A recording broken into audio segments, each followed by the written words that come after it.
What's happening, everyone? Welcome back to the workshop. Now in this video I'm going to install an air filtration system. I've wanted an air filter for the longest time. I finally got to get together to go and get one, and I bought the Axminster trade one. So in this video we're going to take a look at this particular air filter. I'll tell you why I went for this particular model.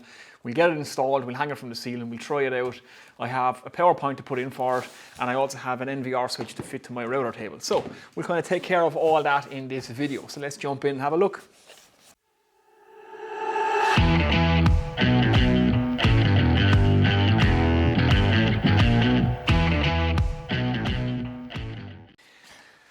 Okay, first things first, let's get this out of the box and see what we're working with.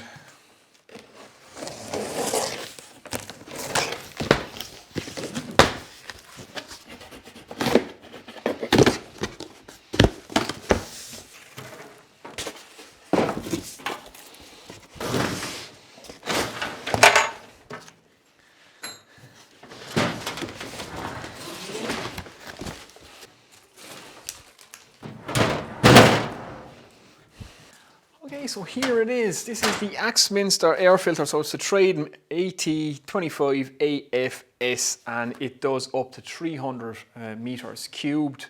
That's why I went for it. My workshop is in around 180 meters cubed, so it's well oversized for what I need.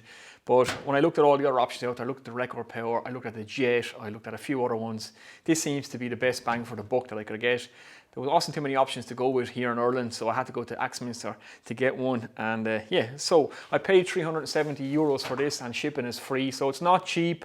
But I've really been worried about the air quality in the workshop for a while. It has been affecting my lungs and my sinuses and everything, and you can't put a price on your health. So I put a few pound away, and I finally sprung for one of these, and I want to get it up and get it in. So like I say, what it does is up to 300 meters cubed, which is well oversized. I think you should always oversize these things. And yeah, if you're doing a lot of woodwork like I am, even if you have a small shop, look at the record power one or the small jet or one of them, just to get that air quality in your shop, you know, to where it needs to be, because health is wealth at the end of the day. And it gets very dusty in here with the lathe and the sanding. Even with my dust extraction, it's still not perfect. Everything is coated with a fine layer of dust, and you want to take it out. This does, it says 98% of 5 micron particles and 85% of down to 1 micron particles. So it's a 2 filter system. So in the front you have your electrostatic filter here. These are nice and easy to replace. They're just cardboard with a filter inside. Just be careful you don't tear that. That filter pops out. So there's your inner pleated filter, and that's your electrostatic filter. So between the two of them, you can get down to 1 micron. And like I say, it's plenty oversized. So it runs on a timer, comes with a little remote control, with a little aerial on it. Looks kind of very old fashioned, but you set everything from the remote control. So you have 1 hour, 2 hour, 4 hours, high, medium and low speed, and then just straight on and off. So you can leave this run for a few hours after you're done in the workshop. It'll take all that stuff out of the air. So hopefully it keeps the air quality better in here and helps to protect the lungs, most important. It also comes with some eyes for mounting, different types of brackets for fitting it to uni-strut and that kind of thing. And yeah, all the bolts and stuff that you need. And obviously your power lead, and it's just a standard 13 amp outlet. So nice and easy there. So we want to get this up on the ceiling. I want to get a power point in for it. So that's what we're going to do in this. Let's do it. Okay, so I've been doing a bit of head scratching as to where to put this thing. It does come with rubber feet that you can put on, so you can't sit it on a bench or anywhere, but it's quite large, so I want to get it up and out of the way. So it's going to go up on the hanging from one of these beams here that's in my workshop. So my miter saw is one of my biggest offenders when it comes to producing dust. So is my lathe, and so is my sanding area here, but my router is also over there. That produces a little bit of dust as well. So I think the best option, I'm going to split the difference and hang it from this beam here, and I'm going to face the air blowing away from me, so towards my roller door. I think that's the best option. If I was to hang it here, it would probably be overhead, it'd be in the way when I'm trying to do videos and stuff like that, and it won't catch the machines behind it. So it kind of catches everything if I hang it here. So I think that's the best option. I can always move it afterwards if it's not working out there. But seeing that I have a beam here, we might as well hang it from that. So that's where it's going to go. Okay, so I'm going to use the eyes to hang it, so I have 4 of them to fit, and I have a box of jack chain here, which I'm going to use to hang it out of. That should be plenty strong. There's a bit of weight to it, but it's not outrageously heavy for what it is. It's essentially just a box with a big fan in it and 2 filters in the front. So yeah, it's nice and simple. So let's get these eyes in now. There's a warning label on the back. big red warning label saying that there's foam inside in this, so take out the foam before you attempt to start it up. So let's just do that now. Okay, that's just packing for the fan housing, so that's that out. I don't see any more in there, so it's just a big fan and an empty box. To put the eyes in is pretty simple, so it has rib nuts into the sheet metal here, so it's only a case of take out the 4 bolts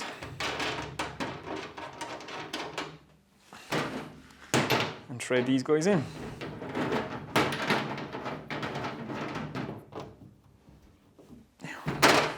Just like that. So like I said, I'm just going to hang it with some jack chain, so I'm just going to get 2 equal lengths. We use this the whole time in work as an electrician, so we hang loads of stuff with this jack chain. It's nice and quick and easy to use, and it's relatively cheap stuff. You can just buy boxes of it, and the links are pretty soft too, so it's pretty easy open. Just like that. There's our 2 lengths of chain. Let's get it on.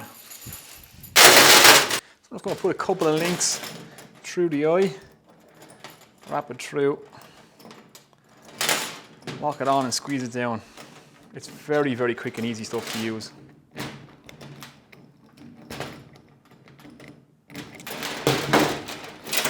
Just like that. Same on this side.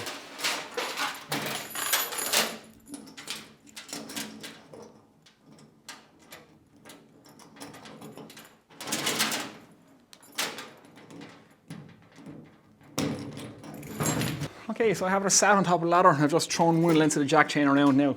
Get someone to help you with this. It's a little bit weighty and a little bit tricky. If you're not used to handling heavy loads, be very, very careful. Again, you're up on top of a ladder, so don't do as I do as I say in this regard, but I'm on my own today, so I'm just going to get this up. And like I said,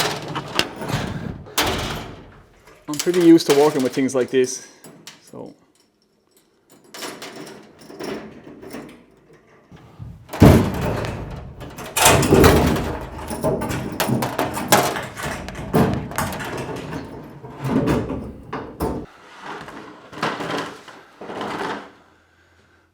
Okay, now that it's hanging, we can adjust the height.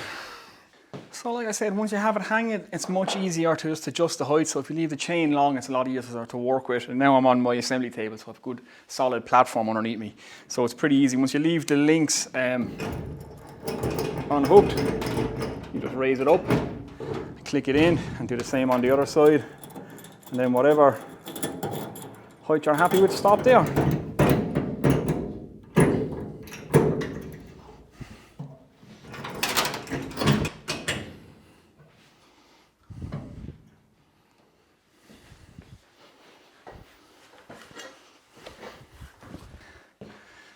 Alright guys, there we go, it's hanging up. I've doubled up on the jack chain just to make it extra safe, and I've just dressed the flex up onto here. So I need to get a power point up to here now from over there. So that's the next job.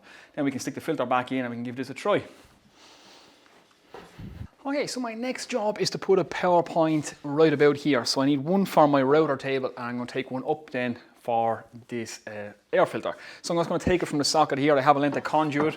That's just going to go on there, and we're going to put another metal clad socket here, a double socket, and we're going to fit this NVR switch. So in the last video I upgraded my router table. I didn't fit the NVR switch, so we'll do that now. We'll have a quick look at this while we're installing the air filter as a little bonus. So if you've not seen one of these before, they're very, very simple. I'll give you a quick look and we'll get it on the router table. So let me get on with this socket. I need to just make a bit of space here.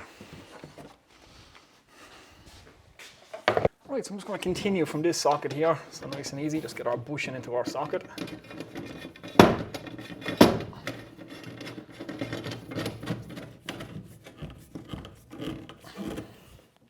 can get a bushing spanner on that then and just get it nice and tight. Yeah, okay, that's rock solid. Any apprentice electricians out there watching, always make sure that your bushes are tightened up to the very last, because you're relying on that contact or that connection there for earthing your conduit. So very, very important that everything is cinched up and tightened up, and those bushes should be drum tight into this conduit. So enough of the electrical lesson, now let's get the rest of it done. Okay, let's get this nice and level for our saddles. Right there, mark stick one roughly there and one there.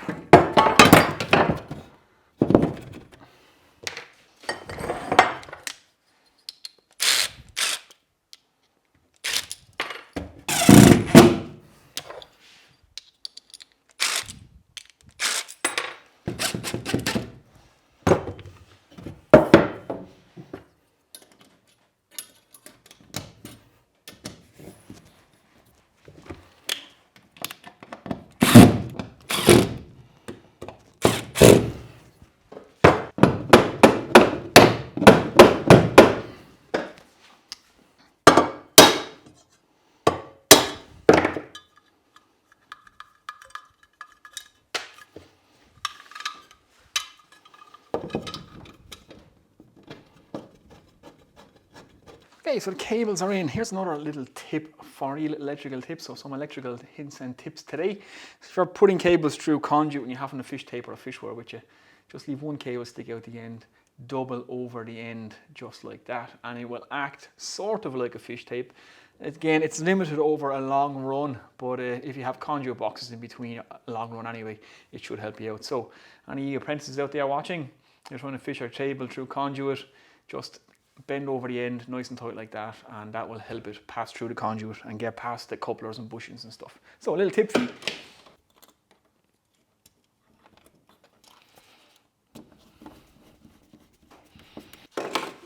Okay, so some more advice. All metal boxes must be earthed, so there's always a little fly lead coming off the metal box. That's very important, that must be in place, and any metal face plates must be earthed as well.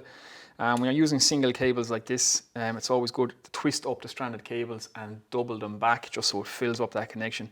Everything in electrical work is about the connection. It's connection, connection, connection. I can't stress that enough. And if you're unsure of anything, never attempt electrical work. Always get a qualified electrician to do it. I'm just kind of doing this if there's any apprentices watching and they want a few hints and tips. So again, your connection is everything. Fill up that connection. That stranded cable, twist it up, twist in the direction that it's already twisted. Otherwise, you're just opening the cable back up inside the insulation. Double it back and get it nice and tight in the socket. And again, always make sure that you put your fly lead onto your metal boxes in the back. That should always be earthed, and always earth your metal face plates as well. Mucho, or very important.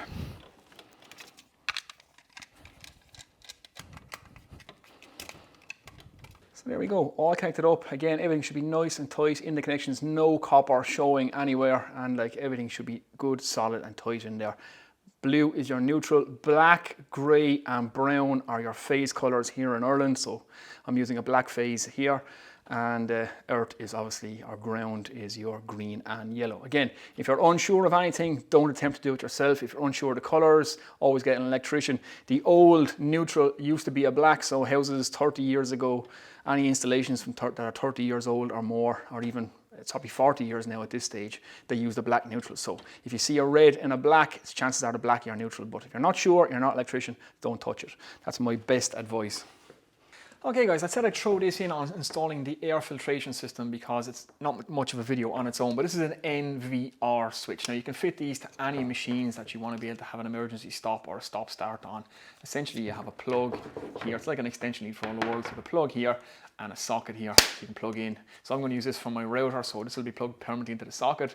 The router will plug into this, leave the switch of the router on, and then I can switch it stop, start here, and you also have emergency stop. So if you hit that, it can't be switched on, and once that's locked closed, it also can't be switched on. Now, it's called an NVR switch. It's a no volt release switch, so it has magnetic contacts in it. So as soon as the voltage drops out, that contact opens, and that's very important because if this switch was left in the on position, the power dropped out, the power came back on, and the router kicked in when you were standing beside it, that would be an absolute disaster. So this switch is designed in case of power failure to break the contacts, which is why it's called a no volt release switch. Because again, if the power did fail and this was stuck in the on position, you could forget about that router being on. You could be standing next to it or have your hand on it when the power comes back on, and that thing would start straight up again. So that can't happen with an NVR switch, no volt release switch. So that's what they're called, and that's what they're used for.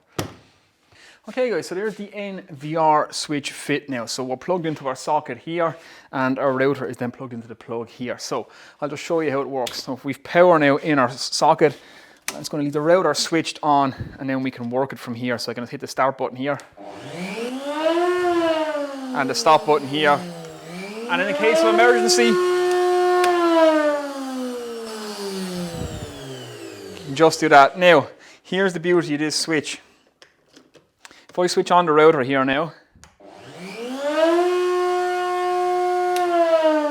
and kill the power, if this was not a no volt release switch, this would still be engaged. So you could easily be standing here and someone could come along and hit the power on the socket like this. You see the router doesn't turn back on now because the contacts have dropped out. Like I said, they're magnetic contacts. That's the beauty of that switch. Otherwise, if that was still engaged and you were standing here with your hand and someone came along and hit that on, or the power just happened to come back on, you forgot that the power was off, this was still engaged, it could come on. So it's a safety switch with emergency stop on it and a no volt dropout contact. So nice and simple.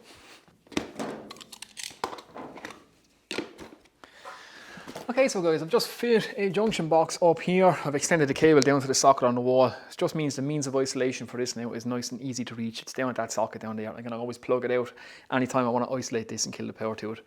Like I say, it's nice and easy and handy down there rather than having to get up here to do it. So now, the moment of truth, let's get the filter in it and let's see if it works.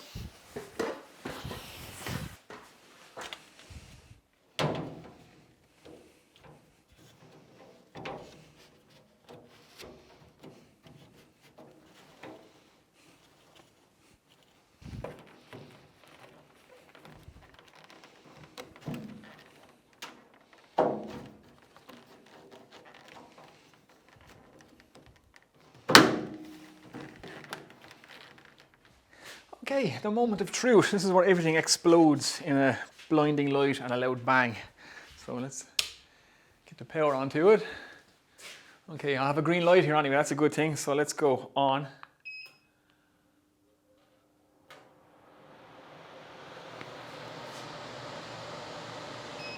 Medium and high. Yeah, it's pretty quiet.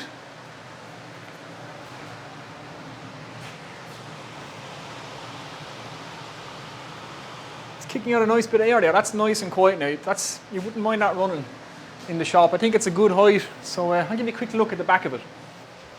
Okay, so you can see we have our power light here. If I just hit the on button, we're on high.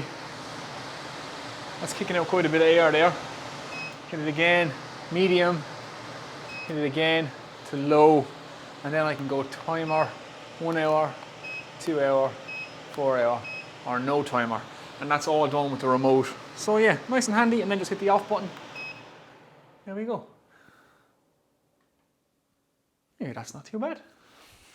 Okay guys, there we go. I just fit under it. So there's the air filter installed in the shop now. So that's the Axminster Trade one. I'm pretty quiet, I'm pretty happy with it. It's pretty easy install. Again, don't do this on your own like I did. I don't recommend you do that. Phone a friend, get someone to help you. It is a little bit on the heavy side, so don't do that. And don't attempt any electrical work unless you're qualified to do so or you're competent to do so. Again, if you're unsure of anything, get a qualified electrician to do the work for you. But yeah, there we go. Now hopefully that's going to up the air quality in the workshop and save the lungs, because I do feel it in the lungs and in the sinuses when I'm working in here. Even when I come back in here, say the next day after I've been sanding, you can still feel it all in the air and it's not good. So that's worth every penny in my book if it saves the health. And like I say, I want to be woodworking long into my old age if I can. So this should help that happen. So there you go guys, hopefully you've enjoyed that. Any questions, any comments, anything you want to know about this or the NVR switch, leave them in the comments below and I will get back to you. But yeah, that's it. We have a shop air filter in now. Happy days. I'm going to get out of here. So I'll see you in the next one. Actually, the door is this way.